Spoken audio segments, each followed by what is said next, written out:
Mana uning uzatmasi xavfli darvozabon qaytardi. Ikkinchi zarba. Afsus, gol urmoqda Italiya. Campaniello hisobni ochyapti mana. Asosiy sababchi Inacio bo'ling. Oldi jarima maydonchasida. Vaqt deyiladi. Murodov! Zo'r urilib oldi va bitta zarbada qoldi. Xo'sh, burchak zarbasi. Voy, xavfli zarba va gol 2-1. Standartdan gol urib ketyapti. Campaniello bo'lish kerak mana bu vaziyatda. Va Idrissa zarba afsus. Gol ikkita qavat himoyachi tomonidan.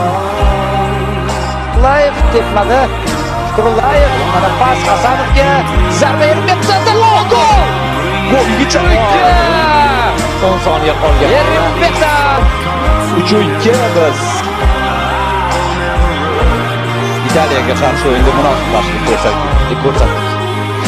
Italiya